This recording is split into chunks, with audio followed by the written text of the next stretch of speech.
Саламатсыңар балдар. 8 класстардын химия предмети боюнча видео сабагыбызды баштайбыз. Балдар, силер буга чейин химиялык реакциянын типтери менен таанышкансыңар, ошондой эле химиялык теңдеме менен таанышкансыңар. Бүгүн ошол химиялык реакциянын дагы бир түрү менен таанышабыз. Анда эмесе бүгүнкү сабактын темасы балдар күйүү жана жай кычкылдануу. Теңдемелер боюнча маселелерди чыгаруу. Бүгүнкү сабакта күйүү, жай кычкылдануу, кычкылтектин касиеттерин окуп үйрөнөбүз. Ошондой эле химиялык теңдемелер боюнча маселелерди чыгарууга көнүгөбүз. Күйүү реакциясы учурунда жылуулук жана жарыктык бөлүнүп чыгат. Кычкылтекте күйгөнгө караганда абада күйүү жайыраак өтөт балдар. Затты абада күйгүзүү үчүн аны от алуу температурасына чейин алдын ала ысытуу керек.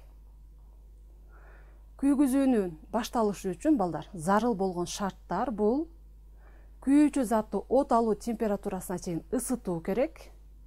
Ошондой эле затка кычкылтектин эркин келип турушун камсыз кылуу керек.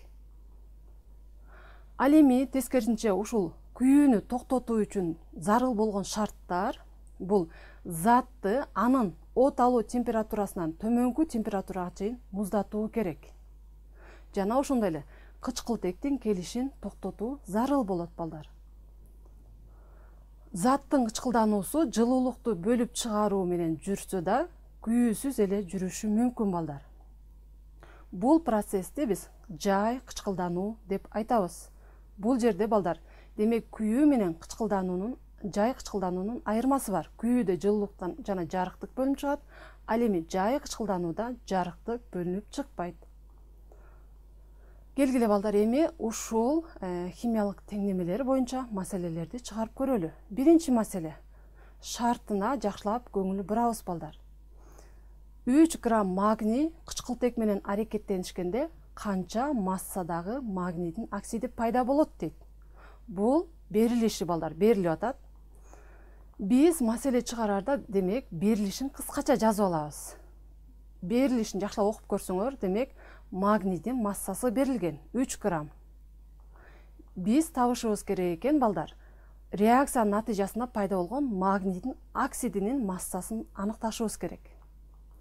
Демек чыгаруу. Чыгарууда балдар биринчи химиялык реакцияны жазабыз дагы аны теңдеп алабыз. Реакцияга магний жана кычкылтек кирди. Натыйжада, реакциянын натыйжасында магнийдин оксиди пайда болду. Балдар, химиялык реакцияны жазганда сөзсүз түрдө биз теңдешибиз керек. Ошондуктан келгиле анда чогуу теңдеп көрөлү. Реакцияга чейин магний 1 атом, ал эми реакциядан кийин магнийден 1 атом турат. Ал эми кычкылтекти карасаңар балдар, реакцияга чейин кычкылтектен 2 атом, ал эми реакциядан кийин 1 атом. Ошол себептен теңдеш үчүн биз коэффициент коебуз. Реакциядан кийинки магний оонун астында демек 2 деген коэффициент коебуз. Бул 2 магнийге дагы жана кычкылтекке да тиешелүү болот. Кычкылтек тең болду, реакцияга чейин 2 атом, реакциядан кийин 2 атом. Бирок реакцияга чейин магний 1 атом болуп атат, ал эми реакциядан кийин магний 2 атом. Ошол себептен реакцияга чейинки магнийдин алдына 2 деген коэффициент коебуз. Демек бул реакция теңделди. Андан кийин балдар реакцияга катышкан заттардын массасын аныктоо керек. Биринчи магний оксидинин массасын аныктап алалы. Моль масса магний оону табабыз, магнийдин оксиди. Магнийден 1 атом көбөйтөбүз, салыштырмалуу атомдук массасы 24-кө барабар. Бул мезгилдик системада берилген. Кошулган кычкылтектен 1 атом, аны көбөйтөбүз, салыштырмалуу атомдук массасы кычкылтектики 16-га барабар. Жалпы суммаласак балдар 40 грамм мольго барабар.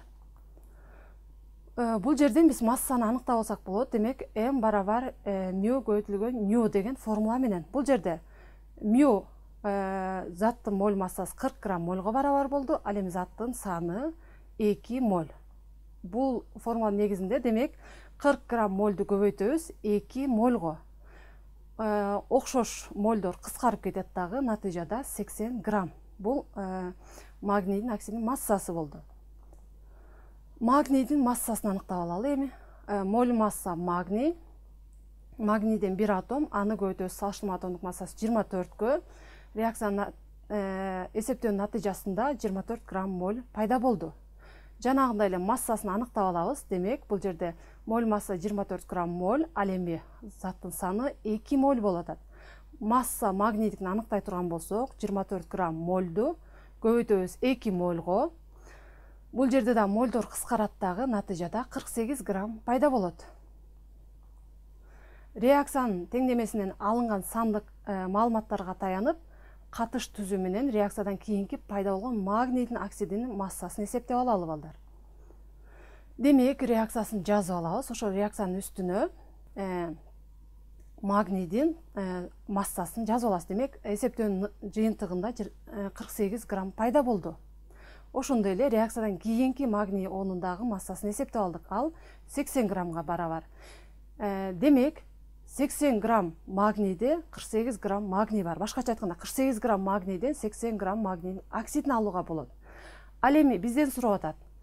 3 грамм магнийден анда канча грамм магнийдин оксидин алууга болот дейт. Демек, балдар, бул жерден биз X'ти таап алышыбыз керек. Анда, балдар, катыш түзөбүз. Келгиле, анда 48 грамм бул магний болуп атат.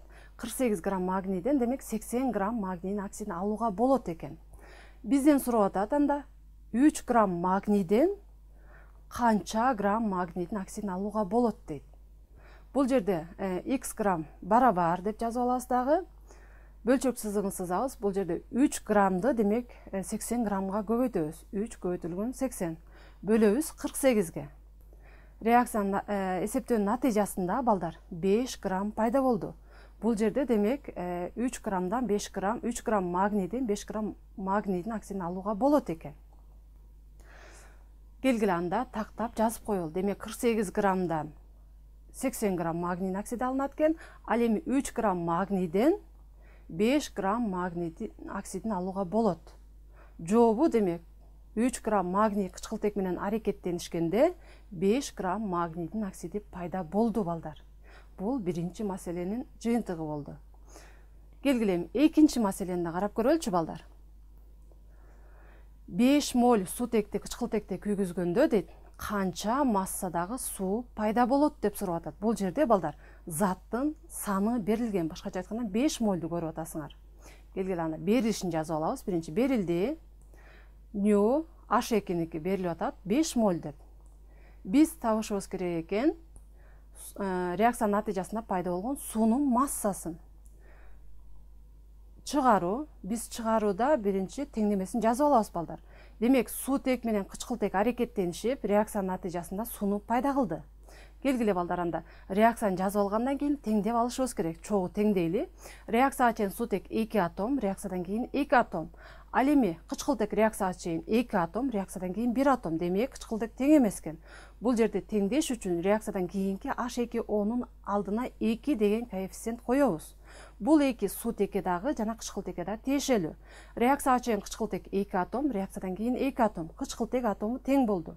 Ал эми суутек атом реакцияга чейин 2 атом, реакциядан кийин 4 атом болуп атат. Ошол себептен реакцияга чейинки суутек молекуласынын алдына 2 деген коэффициентти коебуз.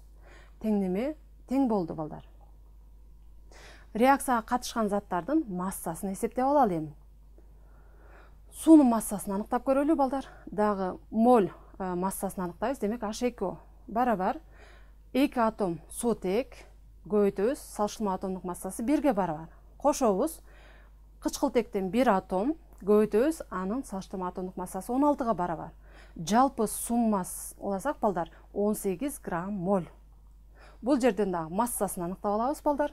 Демек, моль масса бул жерде 18 грамм мольго барабар, ал эми заттын саны 2 моль. Масса барабар 18 грамм мольду көбөйтөбүз, демек 2 мольго. Моль менен моль кыскарат дагы, 18ди 2ге көбөйтсөк, демек 36 грамм пайда болду. Реакциянын теңдемесинен алынган сандык маалыматтарга таянып, катыш түзүү менен реакциядан кийинки пайда болгон суунун массасын эсептеп көрөлү, балдар, эми. Реакциянын үстүнө жазабыз. Демек, суутек 2 моль болсо эгер, анда 36 грамм суу пайда болот экен. 2 мольдон 36 грамм суунун молекуласы пайда болот экен. Бизден сурап атат, 5 моль суутек болсо дейт, анда канча массадагы сууну алууга болот дейт. Келгиле, анда эсептөөлөрдү жүргүзүп көрөлү. Катыш түзүп алабыз. Демек, 2 моль сутектен биз ала алат экенбиз 36 грамм сууну.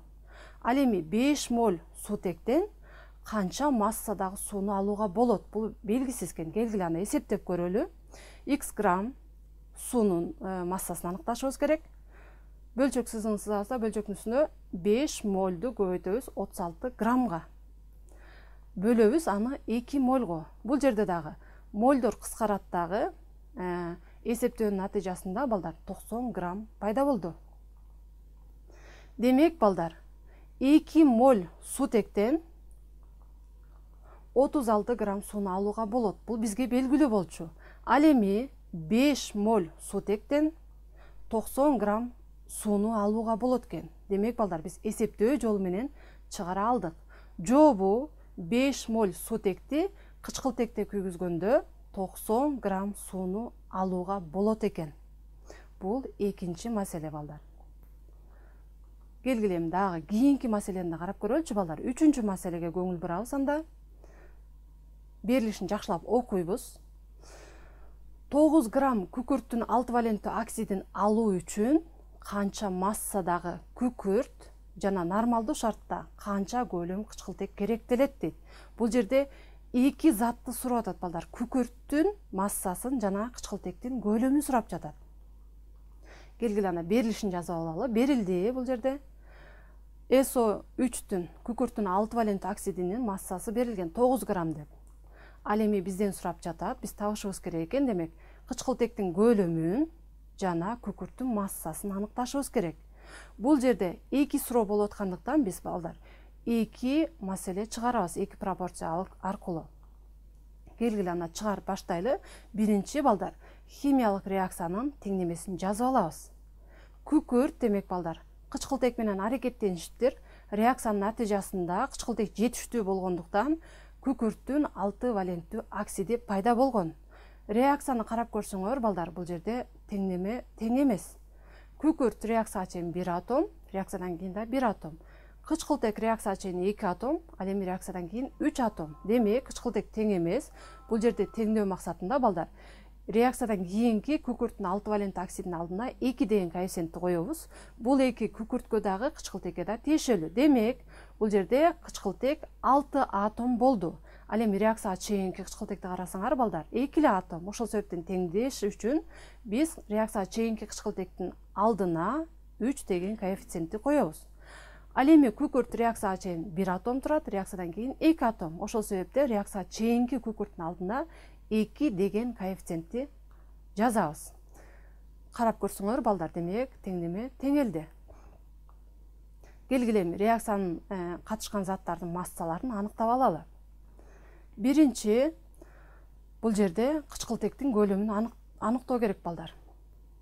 V барабар Vm көбөйтүлгөн ν деген формула аркылуу аныктап алабыз. V деген бул жерде көлөм, Vm деген бардык газдар балдар нормалдуу шартта 1 молю, демек 22,4 литрге барабар. Мына ошол нормалдуу шарттагы газдын көлөмү.